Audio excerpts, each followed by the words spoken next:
ተዋህዶ መሸሸጊያዬ ኦርቶዶክስ መጠለያዬ ሰላምሽ ከፍ ይበልልኝ እናቴ ሁሌም ኖሪልኝ ሰላምሽ ከፍ ይበልልኝ እናቴ ሁሌም ኖሪልኝ። በስመ አብ ወወልድ ወመንፈስ ቅዱስ አሐዱ አምላክ አሜን። ሰላም ተወዳጆች እንደምናላችሁ። እኔ የፍጥረት ባለቤት እግዚአብሔር ይመስገን በጣም ደህና ነኝ። ተወዳጆች እንግዲህ መስራት ያለብንን ስራ እየሰራን ነው። ሁሉም ሰው በማስተዋል ነገሮቻችንን እንዲመለከት ያደራ መልእክቴ ነው። ስለሆነም እያንዳንዱን ነገር በጥንቃቄ በማስተዋል እንድትመለከቱ ያደራ መልእክቴ ነው። ዛሬ በሁለት ሐሳብ ዙሪያዎች ሐሳብ እሰጣለሁ። የመጀመሪያው በግዕዝ ጉዳይ፣ ሁለተኛ ልደተ ቃልና አንድ መምህር ስለ ሁለት አባቶች ስለና አቡነ ሳዊሮስ አንስተው የተናገሩት ንግግር ላይ ሐሳብ እችላለሁ። ለቤተ ክርስቲያን ተቆርቁሮ ወይስ ወንበር ፍለጋ? ለማንኛውም ከዚህ ማስታወቂያ በኋላ እንመለሳለን። በስመ አብ ወወልድ ወመንፈስ ቅዱስ አሐዱ አምላክ አሜን። አሁንም በዚህ ስፍራ ወደሚጸለየው ጸሎት አይኖቼ ይገለጣሉ፣ ጆሮዎቼም ያዳምጣሉ። ሁለተኛ ዜና ምዕራፍ 7 ከቁጥር 15 በሰሜን አሜሪካ በኒውዮርክና አካባቢው ሀገረ ስብከት ውስጥ የምትገኘው የሰራኪውስ የገነተ ደናግል ቅድስት አርሴማ ክርስቶስ ሰምራ ገዳም በሰሜን አሜሪካ የመጀመሪያው ገዳም ነው። ይህ ገዳም የእግዚአብሔር መንፈስ የሰፈፈበት ብዙ ታምራት የታየበት እየታየም ያለበት ነው። በመሆኑም የምዕመናኑ ቁጥርና የጸበልተኛውን ብዛት በየዕለቱ እየጨመረ በመሄዱ የቦታ መጣበብ ተከስቷል። ስለዚህም ይህን ችግር ለመፍታት የሰበካ ጉባኤውና የህንጻ ሰሪ ኮሚቴ ከገቢ አሰባሳቢ ኮሚቴ ጋር በጋራ በመሆን የህንጻ ማሰሪያ ፍቃድ አግኝተዋል። ስለዚህም የህንጻውን ማስጀመሪያ የሚረዳ ዓለም አቀፍ የገንዘብ ማሰባሰቢያ መርሃ ግብር ተዘጋጅቷል። በዚህ ለ3 ቀን በተዘጋጀው መርሃ ግብር ውስጥ ቅድስት አርሴማ ሰማዕትነት የተቀበለችበት ዓመታዊ በዓል ይከበራል። ቀኑም ጥቅምት 1 2018 ዓመተ ምህረት ወይም ኦክቶበር 11 2025 ነው። ስለሆነም ዓለም አቀፉ የገንዘብ አሰባሰብ የሚጀምረው ኦክቶበር 10፣ 11፣ 12 ሲሆን 11 የቅድስት አርሴማ ዓመታዊ በዓል የሚከበርበት ነው። የዚህን ዓለም አቀፍ ገንዘብ አሰባሰብ በዩቲዩብ፣ ፌስቡክ እና ቲክቶክ ይሰራጫል። በቀጥታ ስርጭት የሚሳተፉልን ኢትዮ ቤተሰብ ሚዲያ፣ ፍቅረ ኢየሱስ ወይም ቢኒያም ስታይ ሚዲያ እንዲሁም ቀንዲል ሚዲያ ነው። በመሆኑም መልእክቱ እንደደረሶት ለዘመድ አዝማድ ሼር እንዲያደርጉልን በእግዚአብሔር ስም እንጠይቃለን። ቀን ኦክቶበር 10፣ 11፣ 12 2025 ቦታ የኢትዮጵያ ኦርቶዶክስ ተዋሕዶ የቅድስት አርሴማ ቤተክርስቲያን። የቅድስት አርሴማ በረከትና ቃል ኪዳን አይለየን። የገዳሙ በዓል አዘጋጅና የገቢ አሰባሳቢ ኮሚቴ።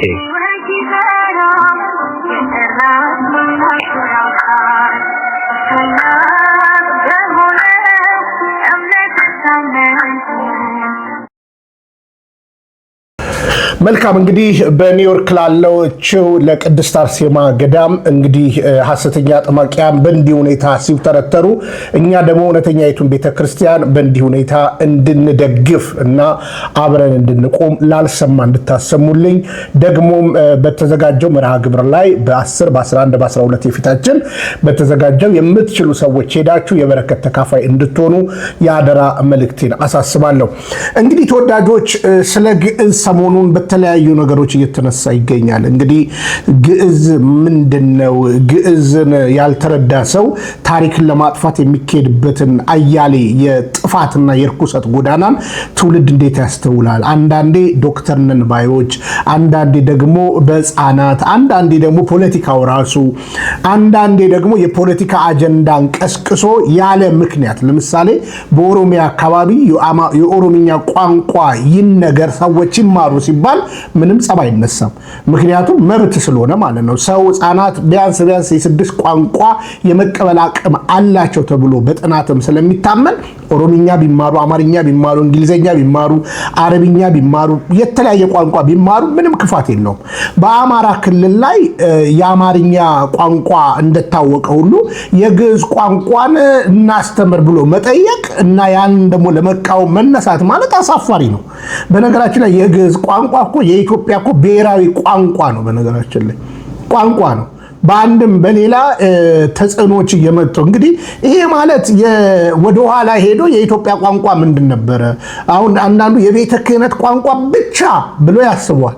እርግጥ ነው በዘመኑ ቤተ ክህነት ወይ ቤተ ክርስቲያን አንዲት ናት። ዛሬም እኛ እንደምንለው መጤዎቹ ሳይመጡ እስልምና በ615 እንግዲህ በ600 ክፍለ ዘመን ሰው በመሐመድ ተነስተው ከመካ ችግር ሲያጋጥማቸው ወደ ኢትዮጵያ ደግ ሀገር ሰላም ንጉሷ ደግ ነው ብለው የተሰደዱትን የላኩ እዚች ቅድስት ሀገር ነው በነገራችን ላይ። ስለዚህ ያንን ታሪክ መርሳት የለብንም። በነገራችን ላይ መርሳት የለብንም፣ መዘንጋት የለብንም። ስለዚህ ከዛ በፊት የነበሩትን እንግዲህ ከክርስቶስ መምጣት በኋላ የነበሩትን ዘመናት እንኳን የኋላውን ትተን ይሄኛውን ብናነሳ እውነት ለመናገር የግዕዝ ቋንቋ የኢትዮጵያ ብሔራዊ ቋንቋ ሆኖ በጽሁፍም በንግግርም በእያንዳንዱ ነገር በዓለም አቀፍ ደረጃ የምንታወቅበት ቋንቋችን ነው። ይሄን ቋንቋችን ታዲያ ለምን ደበዘዘ? አዎ እኛ ብዙ ጊዜ ምንድነው የራስን ጥሎ የሌላውን ለማንጠልጠል በምናደርገው ነገር ነው እንጂ የግዕዝ ቋንቋን እንደገና እንማር ማለት እኛ ብቻ ሳንሆን በቻይና፣ በአሜሪካ፣ በእንግሊዝ በተለያየ ሀገር ይሄንን ቋንቋ ለመማር ህዝብ እየተውተረተረ ነው። ምክንያቱም ታሪክ አጥኚዎች ወደ ኋላ ሄደው ታሪክን ለማገናዘብ ሲፈልጉ አብዛኛው ነገር የኢትዮጵያ ነገር በግዕዝ ነው የተጻፈው። አለቀ። ከዛ በተረፈ ታሪክን ለማታውቁ በእርጋታ ነገሮችን ማሰብ ትልቅ ነገር ነው።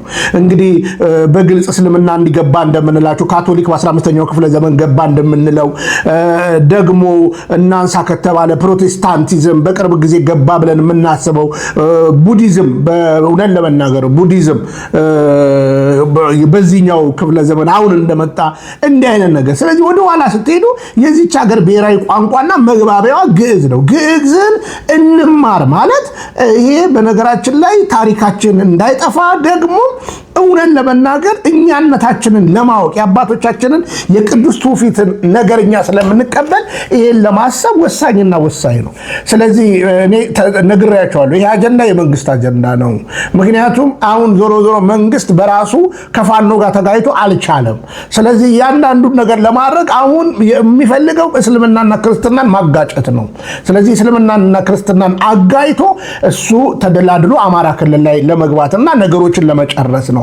ስለዚህ የሃይማኖት ጦርነት ሊቀሰቀስ ነው አልኩኝ። አንድ ጥንጥዬ ልጅ ጽፈው ሰጥቷት ከዛ በኋላ ይሄ ነገር ተነሳ። ዶክተር በድሉ እንደ ድሉ ሆነና ማንም ሊሰማው አልቻለም። ማንም ከቁበ ህፃኗ ልጅ ግን ወስዶ አናገሯል። ከዛ በኋላ እስላማዊ ንግግር አድርገው ታቀረቡት ማለት ነው። ስለዚህ ከዚህ የተነሳ ደግሞ ሙስሊም ወንድሞቻችን ተገደሉ። አባቶቻችን ነቄ ስለሆኑ ግን ወዲያውኑ ፈቱት። በነገራችን ላይ ከዛ ፋኖን የገደለው የሚል ፖለቲከኛ ራሱን ብታዩት እኮ ይሄንን ፋኖን እንዲያደርገው የሚለው ሰውዬን ካያችሁት እኮ አለቅላቄ ብልጽግና ካድሬ ነው በነገራችን ላይ። እና ትውልድ ንቃ እያለን ያለ ነው። በነገራችን ላይ እስልምናም ቋንቋ ይዞ ነው የመጣው። በነገራችን ላይ አረብኛ የሚባል ቋንቋ ነው ይዞ የመጣው። እያንዳንዱ ነገር በማስተዋልን ታሪክ አጥኑ። በነገራችን ላይ በእያንዳንዱ ከአክሱማይት ወይንም የዛግዌ እያንዳንዱን ነገር እንድታጠኑ ይሁን እና ታሪክን ረጋ ብላችሁ ብትመረምሩ ጥሩ ነው። አዲስ አበባ መቼ ነው የኢትዮጵያ ዋና ከተማ የሆነችው? እነ ጎንደር መቼ ነበሩ? እነ አክሱም መቼ ነበሩ? ሐረሪም ትንሽ እድል አግኝታ ነበረ፣ መቼ ነበረ? እያንዳንዱ ዘመን ላይ መርምሩ። ኢትዮጵያዊነት ኩሩ ነው። ታሪክን የማያውቁ የታሪክ አለቅላቂዎች ታሪክን ደግሞ በቅራቅንቦ የሚለውጡ አንዳንድ ሰዎችን እየሰማችሁ ባትረበሹ ጥሩ ነው። በዚህ አጋጣሚ እንግዲህ በዚህ ጉዳይ ላይ ቤተክርስቲያን በጠንካራ መግለጫ መስጠት አለባት ብለን እናስባለን። ምክንያቱም ይህንን ጠንካራ ቋንቋችንና ጠንካራ ነገራችን ይልቁኑ ደግሞ የሃይማኖት ነገራችንን የምንተገብርበት አንዱ መንገድ የሆነውን ዋና የሆነውን የግዕዝ ቋንቋን ከቤተ ክህነትም ለማጥፋት ከቤተ ክርስቲያንም ለማጥፋት ብዙ ጥረት እየተደረገ አለና ትውልድ ንቃ መልእክቴ ነው። ከሀሳቡ ጀርባ ያለው ብልጽግና ነው። ስለዚህ ንቁ። በቋንቋ መገዳደል የለብንም። የአማራ ክልልም ለአንቲካ መንፋት አይገባበትም። በቃ መጀመር አለበት፣ መብቱ ነው። የኦሮሚያ ቋንቋ በኦሮሚያ ክልል ይደረግ ሲባል ማን ነው እንትን የሚለው? በደቡብ ክልል ላይ ያሉ ቋንቋዎች በሰው በነገራችን ላይ እኛ ከ80 በላይ ብሔር ብሔረሰቦች ነን። ከ80 በላይ ቋንቋ አለን። 80ዎቹም ቋንቋዎች ተነስተው ትውልድ ቢማርባቸው የምንጠቀም ነን። ይሄ ነው በነገራችን ላይ። ይልቁኑ ደግሞ ግዕዝን ታሪክ ለመመራመር እውነተኛ ነገር ለማወቅ ደግሞ ይልቁን መንፈሳዊነትን ለማጎልበትና ለማበልጠግ በጣም ግዕዝ መማር ወሳኝነት አለው። ስለዚህ ይሄንን እውነት ሁላችሁም እንድትረዱ ያደራ መልእክቴ ነውና በግዕዝ አንጣላ። ግዕዝ መማር አለብን። አለቀ። ምናልባት ሜሞሪያችሁ የደከመ እንደኔ ካላችሁ በእርጋታ እንማር። ከዛ በተረፈ ግን ግዕዝ መማር ሞቷል ምናምን ለምትል አይዞ፣ ጊዜ ለሁሉም ጊዜ አለውና ግዕዝ በዓለም አደባባይ በትልልቅ ዩኒቨርሲቲ አንተ ዩኒቨርሲቲው ዝም ብለህ ከሪፍት ቫሊ ቁምር አገኘኸው እንጂ በትልልቅ ዩኒቨርሲቲ ገብተህ ብታይ ትልልቅ ሊቃን ይህንን ቋንቋ ለመማር ደፋ ቀና ሲሉ ታያለህና ያልተማረ ዝም ብሎ ሰው የሚያወራውን ነገር እየሰማችሁ አትረበሹ መልእክቴ ነው። አሁን ሁለት ሐሳቦች እናንሳና በእነዚህ ሁለት ሐሳቦች ዙሪያ ደግሞ ቀጣይ ሐሳቤን እችራለሁ። እንስማቸው። ልደተ ቃል ምን አለ? ደግሞ አንድ መምህር ምን አሉ? የልደተ ቃል እንስማ።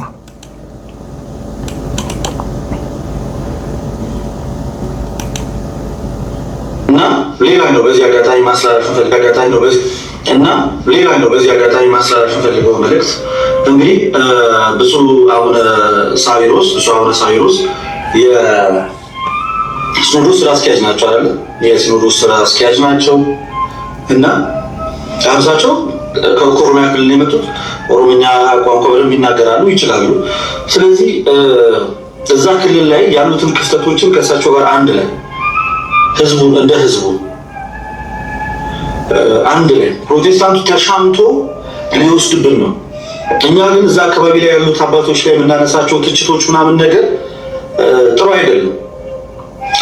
በቃ እንደ አባት ከተሾሙ ቤተክርስቲያን ስልጣን ከሰጠቻቸው እንደ አባት የመቀበል ግዴታ አለ። አቡነ ሩፋኤልና ብፁዕ አቡነ ሳዊሮስ ላይ ከፍተኛ ትችት ነው ማየው ከኛ ሳይድ ማየት ትችት። ይሄ አባት አይመራኝም፣ ይሄ አይመራኝም፣ ይሄ እንደዚህ ያደረገኝም፣ ይሄ ነገር አያወጣም። ቤተክርስቲያን አምና ወንበር ላይ አስቀምጠች አባት መተቸት ለኔ አግባብ ነው ብዬ አላስብም። በተቻለን አቅም ከእነሱ ጋር ተቀራርበን ነው መስራት ያለብን ብዬ ነው። ተቀራርበን መስራት ነው ያለብን። በደንብ አድርገን እዛ አካባቢ ላይ ያለውን ክፍተት መሙላት ይኖርብናል። ተቀራርቦ መስራትን የመሰለ ነገር የለም እና እኔ አሁን እግዚአብሔር ቢወድና ቢፈቅድ ከእነኚህ አባት ጋር የመገናኘት ዕድሉ ቢኖርን ብዬ እመርጣለሁ። ከብፁዕ አቡነ ሳዊሮስ እና ከአቡነ ሩፋኤል እነዚህ ኦሮሚያ ክልል ላይ ካሉ ሊቃነ ጳጳሳት ጋር ምንድን ነው ያለው ነገር? እስኪ እንዴት አድርገን ነው ተባብረን ልንሰራ የምንችለው? እንዴት ነው ውጤት ልናመጣ የምንችለው? ክልሉ ላይ በጣም በሚሊዮን የሚቆጠሩ ኦርቶዶክስ ነን። እኛ እጅ ለእጅ ተያይዘን ከምንፍቅና ማዕበል ልናወጣቸው ይገባል እና እንግዲህ ይሄ መገለባበጥ ለምን እንደሚጠቅም ግራ ነው። እርግጥ ነው ይጠቅማል፣ መገለባበጥ ይጠቅማል። አሁን እኔ ወንድሜ ልደተ ቃል እንደዚህ ሲገለባበጥ ምን ፍለጋ እንደሆነ ይገባኛል። ግን ይሄ ቲክቶክ ያለምንም እውቅና ቲክቶክ ላይ አንዳንድ መልስ በመስጠት መምህር ለተባላችሁ ሰዎች የቲክቶክ መምህራን አደብ ግዙ። የመጀመሪያው ነገር ልደተ ቃል የት ደብር ነህ? ማን ነህ? የት ነው የምትማረው? የት ደብር ምንድን ነህ? እያንዳንዱ ነገር እንድታሳየን እንፈልጋለን። በዚህ አጋጣሚ እንግዲህ እኔ ልደተ ቃል እቺ የመጽሐፍ ቅዱስ ቁማሯን መጽሐፍ ቅዱስ የሚያድልባትን ቁማር ቤተክርስቲያናዊ አይደለም ስል አንዳንዶቻችሁ ተቃውሟችሁኛል። አዎ የኛ ቤተክርስቲያን ስንዱ እመቤት ነች። መጽሐፍ ቅዱስ ማደል ክፋት አለው ብዬ አልተናገርኩም፣ ግን ለላንቲካ አታደርገው። እኛ መጽሐፍ ቅዱስ ብቻም አንልም። በነገራችን ላይ አንድምታ አለን። ስታድልም ከና አንድምታው መታደል። ሌላው ግን ቢዝነስ ነው። በአጭር አማርኛ ቢዝነስ ነው። አሁን እዚህ ቲክቶክ ላይ አብዛኛው ተሰድረ ጌምን ምናምን እንደፈለክ የምትሆነው ቁማር ነው። አሁን ተከፋፍላችሁ በቡድን እነዚህ ምስኪኖቻችንን ጨረሳችሁና አሁን ደግሞ ጳጳሳቱን ልትከፋፍሉ ፈለጋችሁ። እኛ አቡነ ሳውሪዮስንም ሆነ አቡነ ሩፋኤልን አልተናገርንም። የተናገርነው ስርዓተ ቤተክርስቲያን ይከበር ነው። አንተ ሲከጀገልክ በቤተክርስቲያን ስርዓትና ደንብ መሰረት አንድ ሰው የባዕድ አምልኮ ቦታ መሄድ ይችላል። አንስተህ እሱን ተናገር ወንድ ከሆንክ። ከዛ በተረፈ የጨረቃ ጳጳስ ብለው የከፈሉት እነሱ ናቸው። ይታዘባል እኮ የሻሸመኔ ሰው ኦሮሚያ እያላችሁ አትቆምሩ። በነገራችን ላይ እንደው ህዝቡ መናፍቅ ሊወስደን ነው። ምን አንተ ነህ እስከዛሬ ኦርቶዶክስን ያስቀመጥካት ያጸናት አንተ ነህ። አንተና መሰሎቻችሁ ናችሁ ያጸናችኋት። ምንድነው ይሄን ያህል ስጋት እንዳለብን አድርጋችሁ ዲስኩር የምትነፉት? የተሰጣችሁን ስሩ። ትምህርት ቤት ግቡና ተማሩ። አሁን ይገባናል እኮ አሁን የቲክቶኩ ነገር ስላለቀ፣ አሁን ደግሞ አማራ ክልል ላይ የተለያየ ቦታ ላይ ማስታወቂያ በ100 ሺህ ብር የምትሰሩት ሰው ስለነቃ፣ ቢዝነስ ተኮርነታችሁ ስለተነቃ፣ አሁን ደግሞ ከነዚህ አባቶች ጋር ልጥፍ ብላችሁ ቢያንስ የንግስ ቀን እየተላላካችሁ የተለያየ ቁማር ልትቆምሩ ነው የምታስቡት እንጂ እኛ ከአቡነ ሳውሪዮስ ጋር ሆነ እኔ እንግዲህ እኛኛውን አባት ብዙም ሰርቼባቸው አላውቅም፣ ሆነን ለመናገርም ማለት ነው። ግን አቡነ ሳውሪዮስ አባታችን ናቸው። እሺ፣ ቅዱስ ሲኖዶስ ኦልሬዲ አስቀምጧቸዋል። እሺ፣ ጥፋታቸው እንደ ጥፋት እናነሳዋለን፣ መቼም አንረሳውም። በነገራችን ላይ የጨረቃው ጳጳስን ጉዳይ መቼም አንረሳውም በግልጽ አማርኛ። ምክንያቱም ሰማዕታቱን ባሰብን ቁጥር ለነዛ ሰማዕታት መጥፋት ዋና አቡነ ሳውሪዮስ ናቸው። መቼም አንረሳ። አትልመጥመጥ። ይሄ ምድራዊ ቅራቅንቦ ነገ ይቆማል። ቤተክርስቲያን አንዲት ናት። አንተ ለነገሩ ምኑ ገብቶ ነው? ሰሞኑንም ሰምቻለሁ ስለ ወሊድ መቆጣጠሪያ ስትናገር፣ በመጀመሪያ ደረጃ ትዳርን መልስ። ሌላ ትዳር ስታገባ እንመላለሳለን። ትዳርን መልስ፣ ከትዳር ጋር ተስማማ። አጭበርባሪውላ እንደናንተ አይነቶቹ ናቸው ተሽለኩልከው መምህርና የሆነ ነገር ሆነው እንዲህ ተሽለኩልከው በመስኮት ገብተው የሚበጠብጡን። እኛ ምንም አላልናቸውም። አቡነ ሳውሪዮስ ድሮ በእውነት ታሪካቸውን ሰምተናል። ከዛ በተረፈ ግን ትጠፍ ብሏል። ፖለቲካዊ ቁማር ውስጥ ገብተዋል። አሁን የኦሮሚያ ህዝብ በምንፍቅና ሊወሰድብን ነው ምናምን ምንድነው? አንተም እኮ ትወሰዳለህ። በቃ አለቀ። ቅራቅንቦ ካሰብክ ትወሰዳለህ። አሁን አንተ አማራ ስለሆንክ ነው። እኔ ወዳጄ፣ እኔ እናቴ ስሬ መድኃኔዓለም ነው የተወለደችው። ገባ? ከፊቼ ጀምሮ ጥማኑ፣ አብዲ፣ ኩዩ፣ አሊዶሮ እያንዳንዱን ቦታ ኤጀሬ ምናምን ባንቱ ምናምን ሄድና መጠየቅ ትችላለህ። የኔ ዘሮች እዛ አሉ። እንዴት አይነት ጠንካራ ኦርቶዶክሳውያን እንደሆኑ አንተ ነህ እንደዛ ሄዳቆ ያጸናቸው።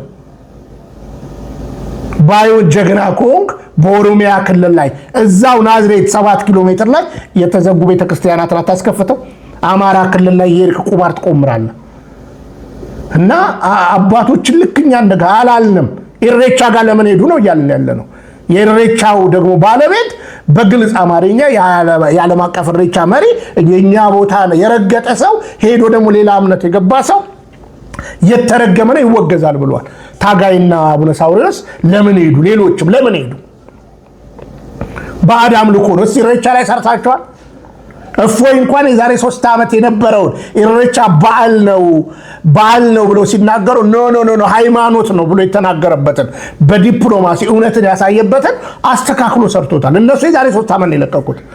አንተ ምን ሰርታል? ኢሬቻ ከማን ነው? ነገ አንተም ትሄዳለህ። ምንም ችግር የለም። አንዳንዶቻችሁ እኮ ሱቅ ከፍታችሁ ለቢዝነስ ነው ቲክቶክ ላይ መጣችሁት። ልንገራችሁ፣ ለቤተ ክርስቲያን ተቆርቁራችሁ ሁላችሁንም አይደለም ምለው፣ አብዛኞቻችሁ ግን እዚህ የእናንተ ቡድን ለቁማር ነው የመጣችሁት። ልንገራችሁ፣ የቲክቶክ ፍራንክ ባይኖር አትመጡ።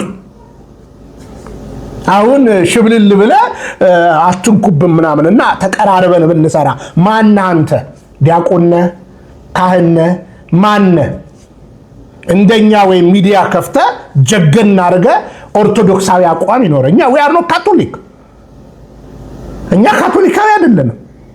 አባቶቻችን ሲሰሩ እናበረታታቸዋለን፣ ሲያጠፉ ልክ አይደሉም እንላለን። ይህ ማለት ግን ክህነታቸውን አለማክበር ማለት አይደለም። በቃ ክህነትን በአግባቡ ሲጠቀሙ እናከብራቸዋለን። ሲያወለጋግዱት ልክ አይደለም። ለምን የሚነሳለን? አየህ እምንዳሳየዋለን አለን ፍትሐ ነገሥት። አሁን ችግሩ እናንተ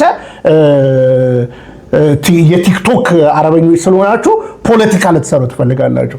በዚህ ልታሸማቅቁን አታሸማቅቁ ነው። እናድማው ከተባለ ደግሞ አድምተን እንሰራለን። እያንዳንዱ ቁማርተኛ እንደሆንክ ማለት ነው። ከእያንዳንዱ ደብር ለማስታወቂያ የተቀበልከውን ገንዘብ እናወጣልሃለን። አርፈህ ቁጭ በል። አንድ መጽሐፍ ቅዱስ አድያለሁ ብለህ ስንት እንደምትቀበል ስንት ኮሌክት እንደምታደርግ በውስጥ እናውቃለን። አሁን ያንን እንግዲህ ለትውልድ አሳየን። ሄድ እዛ የነዚህ ሰዎች አለቅላቂ እንደፈለክ ተናገረኝ። እንደዚህ አይነት ቁማር የለም። እኛ አቡነ ሳውሪዎስን ለምን ወደቻ ቦታ ሄዱ ነው? ለምን ነው የሚሄዱት? አባገዳዎች እኛ ፕሮግራም ላይ ይመጣሉ። ምንድነው? ኢሬቻ እኮ ከአጋንንት ነው። አለቀ ፔሬድ። ኢሬቻ አጋንንታዊ አምልኮ ነው። ምንፍቅናው በነገራችን ምንፍቅና ከፍሎ ማመን ነው። ምንፍቅናውን አንተ የኮነንክ አይደለ መንግስተ ሰማያት አትገቡም እያልክ አይደለ ያለው? እኛ እንዲህ አይደለም የምንለው። በኦርቶዶክስ ተዋህዶ ካልሆንክ መንግስተ ሰማያት አትገባም እንላለን። እኛ እውነተኛ የክርስቶስ ቤተክርስቲያን ኦርቶዶክስ ተዋህዶ ነች እንላለን። ማዳን እግዚአብሔር ነው ብለን እናገራለን። በዚህ በሐዋርያዊ ቅብብሎሽ ያልመጣ ሲኦል ነው የሚጠብቀው እንላለን። ጀግና ከሆንክ ኢሬቻ ከማን ነው? ጀግና ሰው እንዲህ ነው የሚያወራው በነገራችን ላይ። እናንተ ግን ለዚች ነው በቃ ኦርቶዶክስን የምትከተሏት። የት ደብር ነህ? እስ ቤቱ ጋር እናገኛችሁ። አሁን ቲክቶክ ላይ ያላችሁ ቤቱ ጋር እናገኛችሁ። በየትኛው አኬን ድሮ ጠይቄው ነበረ። እርግጥ ደብሩን ነግሮኛል። አክቲቭ ፐርሰን እንደሆነ ነግሮኛል። በእውነት ለመናገር እነ ልደተ ቃል የት ደብር ናችሁ? እነዚህ ቲክቶክ ላይ እህቶቻችንን የምትገፉ ገፋፊዎች፣ ቁማርተኞች እንግዲህ ደግሞ እኛንም እንዳትናገሩን ምናምን ደግሞ በሉ። አሁን እነ ልደተ ቃልን ደግሞ እንዳትናገሩብን የሚል ደግሞ ይመጣል። እነሱ አባቶቻችን እንዳትናገሩ እነ ልደተ ቃልን አትናገሩብን ምን አደረጉ? እርግጥ ማጥመቅ አይችሉ። አንድ ቀን አጥማቂያነ ሲቃወሙ አይታችኋቸው ታውቃላችሁ? አንድ ቀን ሐሰተኛ አጥማቂያነ ሲቃወሙ አይታችኋል? ከምንፍቅናው በላይ ቤተክርስቲያንን የሚያድፋፉ እነ ዮሐንስ እነ ጆቢራው እነ ግርማ እነ ተስፋዬን ሲቃወሙ አይታችኋል? አይቃወሙ። ምንደኞች ስለሆኑ ማለት ነው። ምንደኞች ስለሆኑ። ስለዚህ አደብ ግዛ። ምንም ልንገር፣ እቺን ቅድስት ቤተክርስቲያን የተከተልነው ለቅራቅንቦ አይደለም፣ አገር ለመሻገር አይደለም። አግብተን ተጋብተን ምናምን ትዳር ፈተን አገር ለመሻገር አይደለም። እናደማልሃለን በደንብ አድርገን። መምህር ልትሆን አትችልም። እንኳን መምህር በምዕመናን ደረጃ እንኳን የምትታይበት ነገር አለ። አይበቃም እንዴ? አይበቃም ቀልዱ? ኦሮሚያ ክልል ስንት ቤተክርስቲያን ነው የተዘጋው? የት ትሄዳላችሁ? ኦሮሚያ ክልል ላይ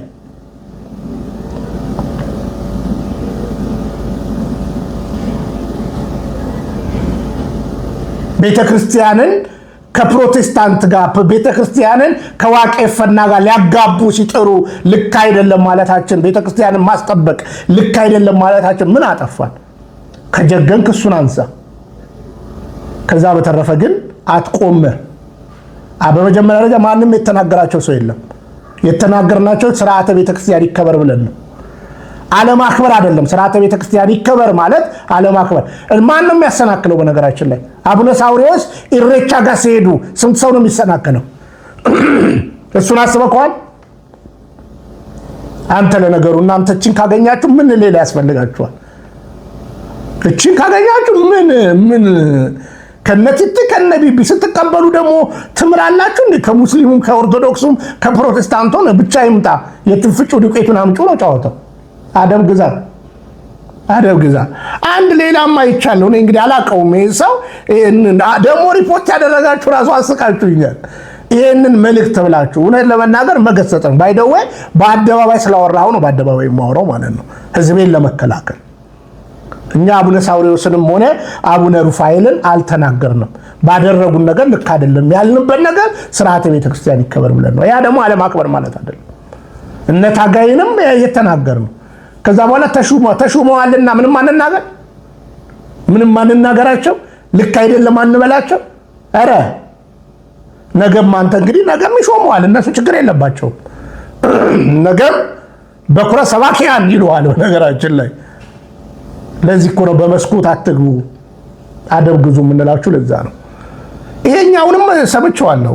ተሻምቶ የልደተ ቃልን ንግግር ያነሳል። ወይም ደግሞ መምህር ነኝ የሚል ነው የሚኛውም እና ምን አስታወስኩኝ የዛሬ 2 ዓመት ገደማ አንድ ቦታ ለጉባኤ ተጋብዤ ለወንጌል አገልግሎት ሄድኩኝ።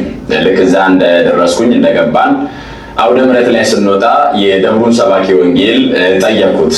ማለት ያው ኦሮሚያ ክልል ውስጥ ስንሄድ በሁለቱም ቋንቋ ስለሆነ የምናገለግለው ግን ደግሞ እንደ ቦታው ሁኔታ ስለሆነ የምናገለግለው ጠየቅኩት። እንዴት ነው እዚህ አካባቢ ግማሹን አማርኛ ግማሽ አፋን ኦሮሞ ነው ወይስ አብዛኛው አፋን ኦሮሞ ሆኖ የተወሰነ አማርኛ ነው? እንዴት ነው ያለውን? እኔ አንዳንድ ሰዎችን ብዙ መስማት እንትን ነው የሚለኝ። ለምን መሰለህ? ፖለቲካ በጣም ነው የሚሸተኝ። እኔም ያው እንዳንተ ሰባኪ ነበርኩ ምንፍቅና ውስጥ ሆኜ ማለት ነው። ለዛውም ካንተ የተሻልኩ ሰባኪ ሊሆን ይችላል። እና ስንሄድ ምን ብለን እንጠይቃለን? አብዛኛው ሰው ኦሮምኛ ነው አማርኛ ነው የምትናገሩት ብለን እንጠይቃለን። ከዛ በኋላ እኔም እንዳንተ ስላጋጠመኝ ማለት ነው። ከዛ በኋላ አይ ኦሮምኛ ነው የምንሰማው ይላሉ ማለት ነው። በጣም ጥሩ ኦሮምኛ ነው የምትሰሙት? አዎ እሺ ቆይ አንዴ እና የተወሰነች ደቂቃ እኔ ራሴ እናገራለሁ። በእውነት በክርስቶስ የሆናችሁት ወንድሞቼ እንደምን አላችሁ? ደህና ናችሁ ወይ? እንዴት ናችሁ? ሁሉ ሰላም ነው? ዛሬ እንግዲህ እግዚአብሔርን ቃል እንካፈላለን። እንዴት ነው ሰምታችሁኛል? ስል አዎ ሰምተናል። እና ሁልሽም ትሰሚያለሽ አማርኛ፣ ሁልሽም ትሰሚያለሽ። ልንገርህና ሁሉም ትሰማለህ። በነገራችን ላይ ኦሮሚያ ክልል ማጆሪቲ ዞር ያለው በነገራችን ላይ አብዛኛው ቦታ ስፔሻሊ እስልምና ኤሪያ የሚባሉ ቦታዎች ላይ ነው አማርኛ የመስማት ነገር የሚጠበው። ኦርቶዶክስ ያለችበት ቦታ በጠቅላላ ትሰማለህ አማርኛ። ልንገርህ ትሰማለህ። እኔ ልንገርህ ግን መሰለህ እንትን እነዚህ ክፉ ፖለቲከኞች የዘሩብህ ተጨቁነሃል፣ ተደቅድቀሃል የሚል የክፉ ንግርት ጥላቻ ስላለብህ አማርኛ መስማት አትፈልግም። አሁን እኔ ማሳቀቅ አትችልም። በነገራችን ላይ እንዲህ ብዬ ነበር ፕሮቴስታንት ውስጥ የምናገረው። ለምሳሌ ኑዌር፣ መዠንገር፣ አኝዋክን አገልግያለሁ። አማርኛ አይሰሙ። በቃ ስለዚህ እነሱን ለማገልገል ቱርጁማን እንጠቀማለን። በኦሮምኛ እኮ መሰበኩ ክፋት የለውም እኮ በነገራችን ላይ ቋንቋ ውበት ነው። በነገራችን ላይ በእናንተ እጅግን ቋንቋን እንዳንሰማ ጥላቻ ነው የሚያመጣው በእናንተ አፍ ማለት ነው። ስለዚህ ፕሮቴስታንቲዝም በኦሮሚያ ክልል የገነነበት ነገርን ረጋ ብላችሁ አጥኑ። በነገራችን ላይ እናንተ እንደምትሉት ማለት አልገነንም። በመጀመሪያ ደረጃ እኔ እውነት ልንገራችሁ፣ እኔ እኮ ዞር ያለው በኦሮምኛ ስላልተሰበከ ነው ሰው ፕሮቴስታንት የሆነው አይደለም። በመጀመሪያ ደረጃ ማን ሆነ የሚለውን ማጥናት ነው። የሆነው ጥቂቱ በኮምፓሽን በተለያየ የእርዳታ ጉዳይ ነው። እናንተ ምናልባት ኮምፓሽን ውስጥ ተመዝግባችሁ ሊሆን ይችላል። ስማችሁን ብንፈልግም ልናገኛችሁ እንችላለን። ስለዚህ ትውልድ ንቃ እያልን ነው። እንደነዚህ አይነት ተበድላል፣ ተጨቁናል፣ ተገፍተሃል እያሉ ሮሮ እንድናሰማ የሚያደርጉ ሰዎችን ረጋ ብለን እንስማ። ቤተክርስቲያን መቅደሷን ከፍታ ሁሌ የጌታ ስጋና ደምን እየፈተተች ኑ ልጆቼ ትላለች። ለጠቢብ አንድ ቃል በቂ ነው። በቋንቋ በምናምን እያላችሁ ቁማር አትቆምሩ። የኢትዮጵያ ቋንቋ ግዕዝ ነበረ። በእያንዳንዱ ዘመናት ማጥናት ትችላላችሁ። ቀጥሎ ግዕዝ አማርኛን ወለደ። አማርኛ ሲተገበር ደግሞ ራሱን የቻለ ነገር አመጣ። ፊደላትን አዋቅሮ ቋንቋ ጽሑፋትን እያንዳንዱ ፊደላትን በራሱ ነገር ሞዲፋይ አድርጎ መጣ። ስለዚህ እነዚህን ቋንቋ ለመግደል የሀገር ውበት የሆኑ ቋንቋዎችን ለመግደል በዚህ ብሶት እንዲሰማን ለማድረግ የሚኬድ ነገር ነው። የሚያድጉትን ማሳደግ አንድ ነገር ነው። እየደበዘዘ ያለውን ሻይን እንዲያደርግ ማድረግ አንድ ነገር ነው። ያሉትን ጠብቆ መኖር አንድ ነገር ነው። ግን አትቆምሩበት። ይሄንን ኦሮምኛ ተማሩ። እኔም ባይገርመ ኦሮምኛ ለመማር ዛሬ ሳይሆን 1986 ዓመተ ምህረት 85 ዓመተ ምህረት ሰላሌ ቤተሰቦቼ ጋር ሄጄ ዘረኝነት እንዲህ ባልተከፋፋበትና ባልከረፋበት ዘመን እዛ አካባቢ ያሉ ዘመዶቼ አማርኛ ብዙ አይናገሩም ነበር። ግን የቤተ ክርስቲያን ጉዳይ ላይ ቀልድ የለም። ቅዳሴ አክቲቭ ፐርሰን ናቸው። እንደኔ ቅልጥፍጥፍ አድርገው። እኔ ደግሞ ኦሮምኛ አልችልም ነበር። ከዛ በኋላ ቁቤ ለማንበብ ሄድኩኝ። እዛ በቃ አባ ጫዳ ኤፋጋ ኢጃ ካላማ እያልኩ መጣሁ። ያ ብቻ አይደለም፣ ካቶሊክ ሚሽን አድጌያለሁ። እዛሙ ጣሊያንኛ የተወሰነ ሞክሬያለሁ። ቋንቋ መግባቢያ ነው። ዘመድ ልጠይቅ ይልቁኑ በሚቀጥለው ዓመት ዘመዶቼን ደግሞ በደንብ ለማዋራት ለመወያየት ቋንቋ ጥሩ ነው። ቋንቋ ግን ለፖለቲካ አጀንዳ ተጠቀሙበት። ጥሩ ነው። መጽሐፍ እውነተኛ መጽሐፍ ገብቷቸው የእውነተኛ አባቶች መጽሐፍ አሁን አንዳንዶች መጽሐፍ እንጽፋለን ትላላችሁ። ቢዝነስ ነው። ለቤተ ክርስቲያንና ለእምነታችሁ እንትን ብላችሁ አይደል። ስለዚህ ዛሬም ህዝቡ አለ። ለዚህ ነው እኮ መንግስት እኮ ከ2007 ጀምሮ የህዝብ ቆጠራ አላደረገም። የህዝብ ቆጠራ ቢያደርግ ይታወቃል። ሐረሪን እንደኔ ደግሞ ከናንተ በላይ ነው ዞር ያለው። አሁን እዚህ ከምትተከተኩት ቲክቶክ በላይ ዞር ያለው። የኢትዮጵያ ኦርቶዶክስ ተዋሕዶ ቤተክርስቲያን በየክልሉ ጠንካራ ነች። ሶማሊያ ዞር ያለው እነ ጎዴ ጨምረ ይጃለሁ። ባይደው እንዳትዘነጋ። እኔ ያችኛዋንም ሶማሊያ ሞቃዲሾ፣ ኪስማዩ ምናምን አይቻለሁ። ጅቡቲ ዙርና ተመልከት። አፋር ዞር ያለው ካፋሙ እና ኦርቶዶክስ ተዋሕዶ አለች ከነውበቷ ከነክብሯ። ኦሮሚያ ላይስ ህሊናቸውን በሸጡ በአንዳንድ ግለሰቦች ቤተክርስቲያን ተደፍራለች እና እዛው ለማስከበር ጣር። አማርኛ ያወራህ አማርኛን መጥላት አይቻልም። ስርዓተ ቤተክርስቲያን ይከበር። በየዘመናቱ እንግዲህ በእንዲህ አይነት ሁኔታ ኢትዮጵያ ላይ የተመጣው ነገር በጣም አሳፋሪ ነው። ስለዚህ አባቶቻችንን አትናገሩብን ለምትሉ ለእናንተ ጎረምሶች መልሴ ይሄ ነው። አሁን ከአባቶች ጋር አብራችሁ ለመስራት እናንተ ማን ናችሁ? እርግጥ ነው አሁን ይሰጧችኋል ቦታ እንዴ። ስንቱ አሁን እዚህ የኢሬቻው የዓለም አቀፉ መሪ የተገፋ ተብሎ በአቡነ ገብርኤል ደብር ላይ እንዲያስተምር እድል እየተሰጠው አይደለም። ድሮ ፕሮቴስታንት የነበረ ሰው ነው ዶክተሩ። በአቡነ ገብርኤል በእናንተ አካሄድ የምትጸና ቤተክርስቲያን አለችን ብለን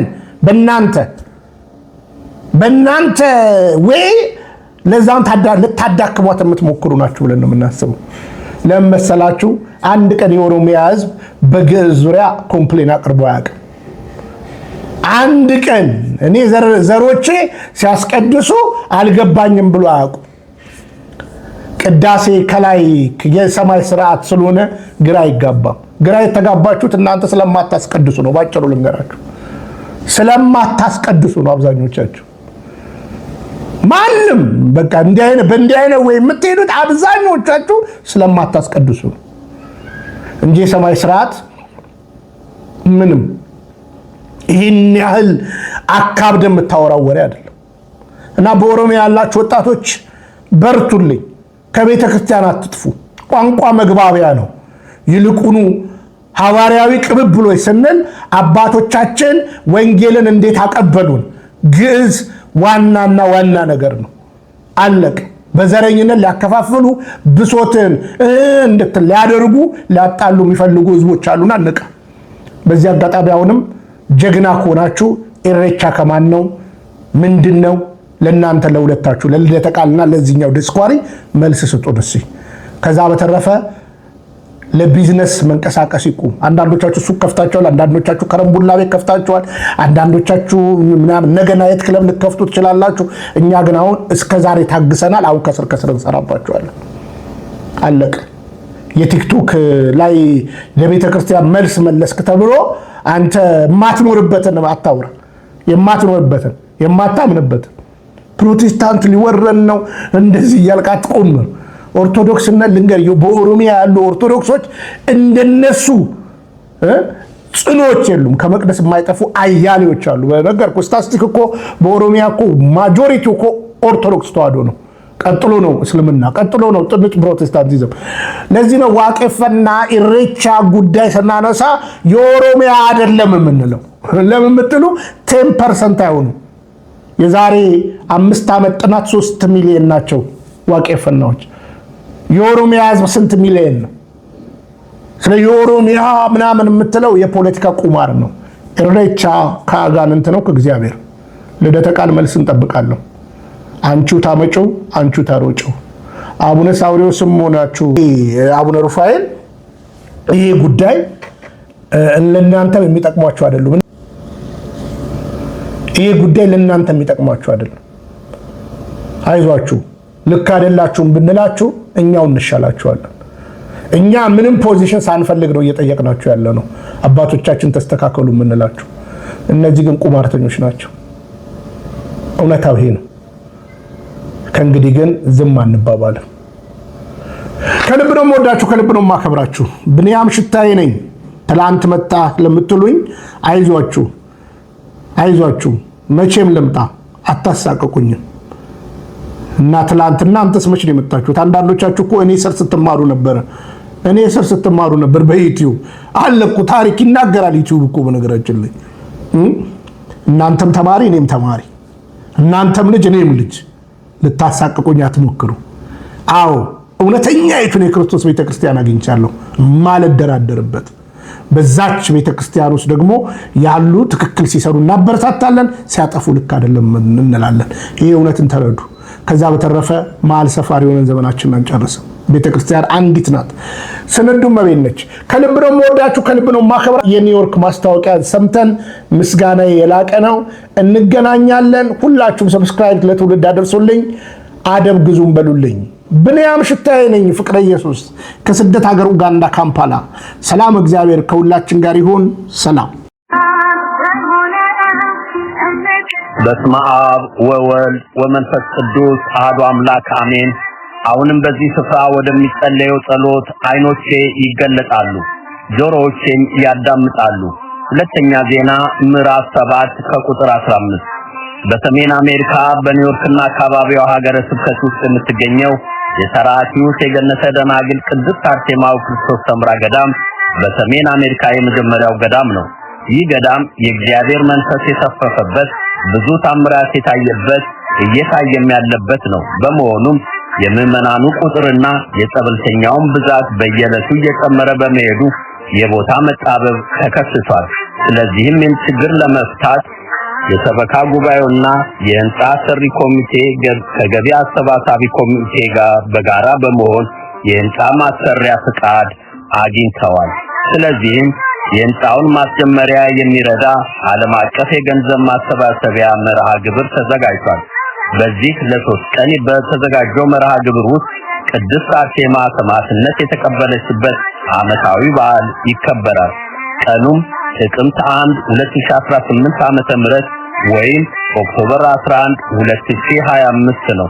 ስለሆነም ዓለም አቀፉ የገንዘብ አሰባሰብ የሚጀምረው ኦክቶበር 10፣ 11፣ 12 ሲሆን 11 የቅድስት አርሴማ ዓመታዊ በዓል የሚከበርበት ነው። የዚህን ዓለም አቀፍ ገንዘብ አሰባሰብ በዩቲዩብ፣ ፌስቡክ እና ቲክቶክ ይሰራጫል። በቀጥታ ስርጭት የሚሳተፉልን ኢትዮ ቤተሰብ ሚዲያ፣ ፍቅረ ኢየሱስ ወይም ቢንያም ስታይ ሚዲያ እንዲሁም ቀንዲል ሚዲያ ነው። በመሆኑም መልእክቱ እንደደረሶት ለዘመድ አዝማድ ሼር እንዲያደርጉልን በእግዚአብሔር ስም እንጠይቃለን። ቀን ኦክቶበር 10፣ 11፣ 12 2025 ቦታ የኢትዮጵያ ኦርቶዶክስ ተዋሕዶ የቅድስት አርሴማ ቤተክርስቲያን። የቅድስት አርሴማ በረከትና ቃል ኪዳን አይለየን። የገዳሙ በዓል አዘጋጅና የገቢ አሰባሳቢ ኮሚቴ